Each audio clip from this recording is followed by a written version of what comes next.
First, for the Conservatives, Mr. Chambers, for 5 minutes. Thank you, Mr. Chair. Minister, you just quoted the debt to GDP ratio in the G7. If you combine provincial debt with the federal debt, how do we rank with our peers? Ratings agencies do look at a number of different factors. They look at provincial debt, they look at federal debt, they look at the net debt to GDP ratio.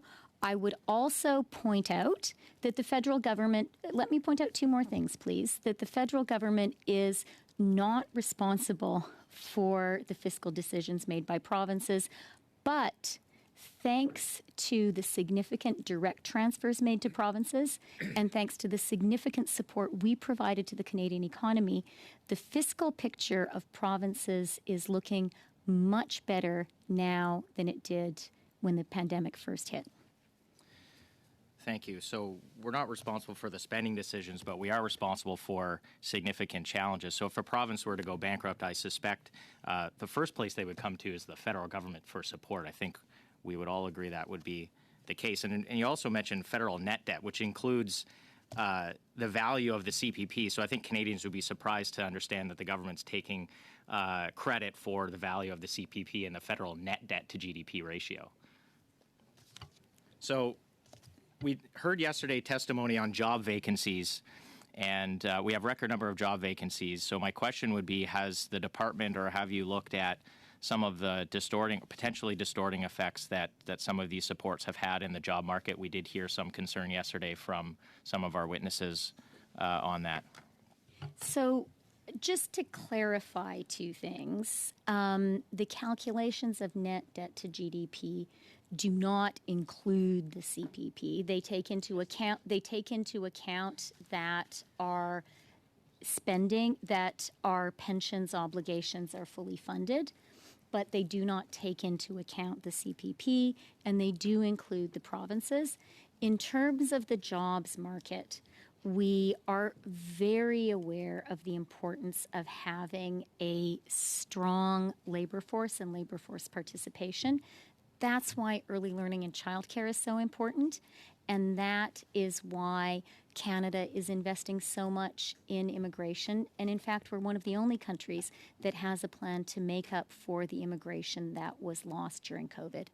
Thank you very much. I appreciate also the interventions of my colleague from the NDP on asking questions about dividends and share buybacks. So I would just submit to you, Minister, you would have an open door to talk about what other restrictions we could put on entities that are maybe receiving support but that are paying dividends and buying back shares. My question would be, in terms of the projections or the anticipation, how many publicly traded companies do you expect would take advantage of the supports in the $7 billion? I'm not going to put a precise figure on that because the situation with Omicron really means we're in a very uncertain environment. As you know, new border restrictions have been put in place just now. We need to have a little bit of time to see data from the impact of Omicron on travel and on border restrictions. Okay, but presumably there are some projections to get to the $7 billion, and I'd point out that the previous aid packages provided at least perhaps likely more, like $7 billion to publicly traded firms in terms of the wage subsidy, and this package is about $7 billion.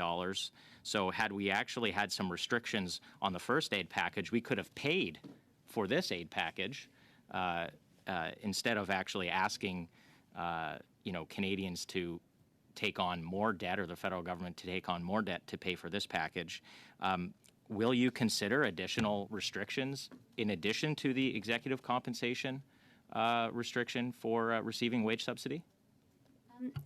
Just to the point about the calculations we have around the likely take-up of the C2 benefit, because it is a good one, I do want to reiterate to members that in view of Omicron, which is a new factor that has emerged since we initially announced these measures, We are making some additional calculations. We'll have more to say on Tuesday when we present the fall economic update, but we are making some calculations and provisions to take into account the possible, although right now, impossible to fully specify the impact Sorry, of so Omicron. is that number And 7 it will billion have, not it will the right have, number that we're to be it projecting? will have a Thank you, direct Mr. impact Chambers on and Minister. tourism. That is the time we're moving to the Liberals'